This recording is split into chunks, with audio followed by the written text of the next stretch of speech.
Salut à tous, vous le savez, sur la chaîne de Basket Info, on aime vous raconter des histoires, si possible, teintées d'anecdotes croustillantes ou de situations cocasses. Alors si vous aimez ça aujourd'hui, vous allez être amplement servi. Pour notre récit du jour, nous devons revenir en 1979, à peu près à la même époque qu'actuellement, en période de fête, le 20 décembre. Nous sommes à San Diego, maison des Clippers qui ce soir reçoivent les Knicks de New York. Alors qu'un bon tiers de la saison a déjà été disputé, les deux équipes sont en difficulté au classement. À New York, après les deux titres remportés au début des années 70, en 1970 et en 1973, on a du mal à relever la tête suite au départ de Willis Reed et Walt Frazier. Reed a eu beau troquer ses sneakers pour une tenue de coach, son poste n'a pas perduré dans le temps. En 1978, il fut rapidement remercié après un début de saison compliqué des New-Yorkais. Ce fut le célèbre Red Holzman qui prit la suite, mais il ne fit pas mieux, les Knicks ayant seulement atteint un total de 31 victoires la saison de son arrivée. À New York, à l'orée de la saison 1979-1980, nous étions dans une période de reconstruction, et beaucoup d'espoir était placé sur le pivot rookie Bill Cartwright, choisi avec le 3e pick de la draft précédente, et All-Star dès sa première année. À ses côtés, il avait le sophomore Michael Ray Richardson, meneur de 24 ans, qui finira plus tard meilleur passeur de cet exercice, mais aussi d'autres potentiels intéressants pour la suite. Parmi eux, Ray Williams, frère de Gus, arrière de 25 ans spécialiste du scoring, mais aussi Toby Knight, un ailier costaud capable de jouer dans la peinture.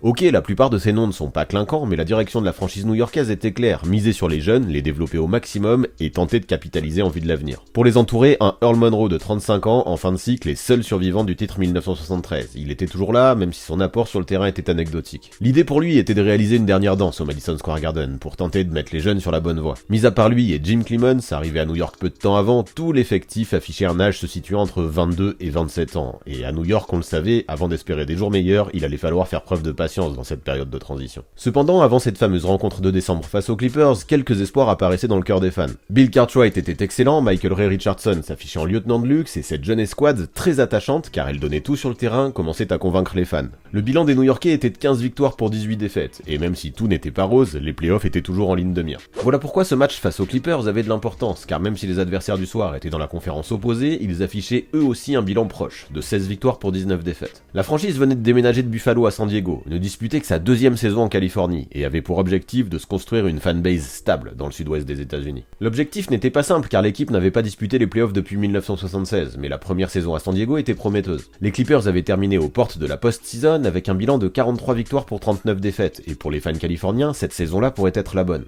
Ceci dit, chez eux, la construction du roster était bien différente de celle des Knicks. Plutôt que de miser sur des jeunes à développer, on essayait de mettre au maximum en valeur la star World Be Free, en l'entourant de joueurs revanchards, qui auraient à cœur de prouver des choses. Il faut dire que l'arrière de 26 ans tournait alors à plus de 30 points par match, et tout ou presque passait par lui. À ses côtés, on pouvait trouver notamment Joe Bryant, le père de Kobe, Swen Natter, un pivot solide en provenance de la NBA, mais aussi le fameux Marvin Barnes, à qui nous avions déjà consacré une vidéo. Alors que le mec était complètement boycotté de la ligue en raison de ses histoires avec la coke et la justice, les Clippers sont quand même allés le chercher en Italie, alors qu'il venait d'y faire de la prison, et était considéré comme fugitif dans toute l'Europe. Bon, il n'y avait que peu de chances que la greffe prenne, et elle n'a pas pris d'ailleurs. Il est vite retourné en tôle, mais ça montrait un peu l'état d'esprit de ces Clippers de l'époque. Essayer de faire des bons coups en relançant des joueurs talentueux malgré leur caractère instable, afin de se donner un maximum de chances de trouver un lieutenant à World Be Free, c'était comme ça qu'il pensait. Au final, la plupart des tests réalisés par la franchise n'étaient pas convaincants, et celui qui peu à peu a le mieux assumé le rôle, c'est l'inattendu sophomore Freeman Williams, qui cette saison-là a pu tourner à 18 points par match, seul joueur à part World Be Free à avoir dépassé les 15 points de moyenne par rencontre. Mais revenons à notre match, qui évidemment avait son importance et qui voyait s'affronter deux teams avec une construction différente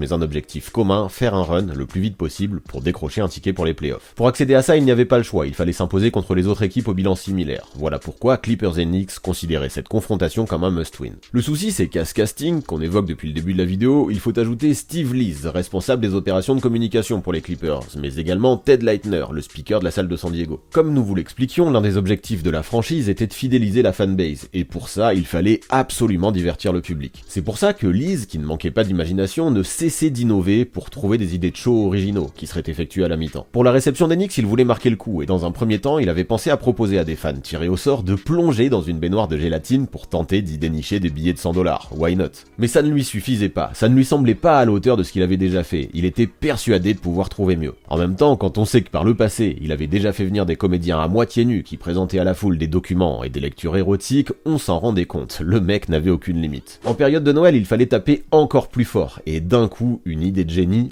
ou pas, lui est venu. À la mi-temps, le score entre les deux équipes était ultra serré, 62-58 pour les locaux, mais avant de profiter de la seconde période qui s'annonçait haletante, Steve Lees fit rentrer Ted Leitner, le speaker, sur le terrain. L'objectif, le placer sous ce qui allait être le panier des Knicks en deuxième mi-temps, et choisir une cinquantaine de fans et de célébrités locales pour lui envoyer un max de tarte à la crème dans la tronche. Au cas où vous en doutiez, ça a plu aux heureux élus, qui s'en sont donnés à cœur joie, avec plus d'une soixantaine de tartes balancées. Ce pauvre Ted Leitner fut complètement recouvert de crème des pieds à la tête, devant un public qui pourtant lui semblait dubitatif, n'appréciant visiblement pas trop ce show, qui disons-le était original. Parce que oui, on s'en est vite rendu compte, la toile posée sur le parquet censée le protéger était trop fine, pas assez grande, complètement inutile, et le sol du panier jusqu'à la ligne des 3 points était entièrement recouvert de tarte à la crème collante. Il y en avait partout, les lanceurs n'avaient pas forcément visé, ils se déplaçaient, tout comme Ted Leitner, lui couraient après, marchaient dans les débris et ont juste tout étalé jusqu'à la ligne de fond, et même dans les premiers rangs des tribunes, un désastre. En d'autres termes, il était impossible de jouer au basket dans ces conditions. Là, la franchise ouvre les yeux, et branle-bas de combat, elle fait venir les Mob Boys pour au plus vite limiter la casse. Mais ça ne marche pas, les produits qu'ils utilisent rendent le sol ultra glissant, et la panique prend très rapidement place. Pour compenser, une équipe de nettoyage arrive, on leur file une sorte de détergent à base de résine, mais c'est une catastrophe. Sur le sol, on trouve une sorte de mélasse dégoûtante qu'il faut absolument faire partir. Retour à des produits plus classiques donc, et enfin, après une interruption de près d'une heure, 53 minutes exactement, le parquet semble à peu près praticable. Sauf que tout ça n'était qu'illusion, le sol reste très glissant, et avant que le match ne reprenne, Red Holzman dépose une réclamation, abandonnée par la suite pour dénoncer l'impossibilité de jouer au basket dans ces conditions. Et vous savez quoi? Alors qu'Holzman était le coach des Knicks, les 6843 spectateurs présents, pour la plupart fans des Clippers, ont applaudi son geste, complètement dépités par le manque de sérieux et de professionnalisme de leur franchise, et par la gestion catastrophique de ce show prévu à la mi-temps. Pour Steve Lees, le fiasco était total, et encore, les mots ne semblent pas assez forts. Cependant, pour les arbitres, le match doit absolument se terminer, quelles que soient les conditions, estimant que l'état du sol n'est pas de leur responsabilité.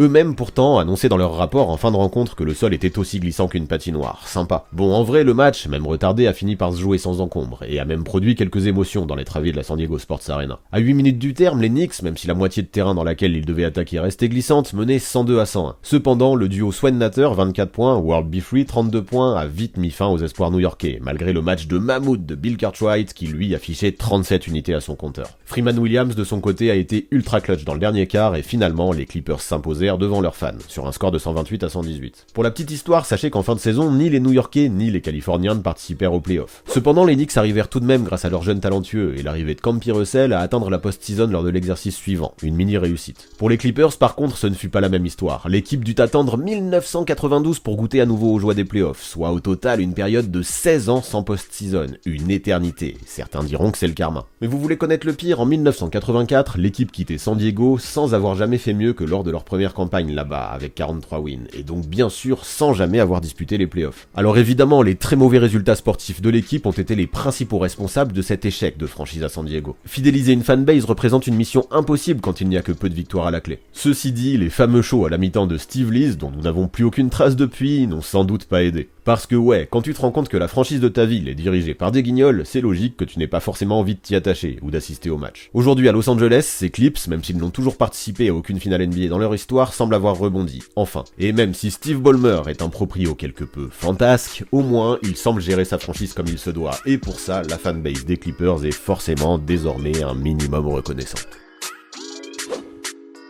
Avant de partir, abonnez-vous à la chaîne de Basket Info, mais aussi à celle du 6ème homme pour avoir 2 visions complémentaires de la NBA. Les dernières vidéos mises en ligne apparaissent sous vos yeux.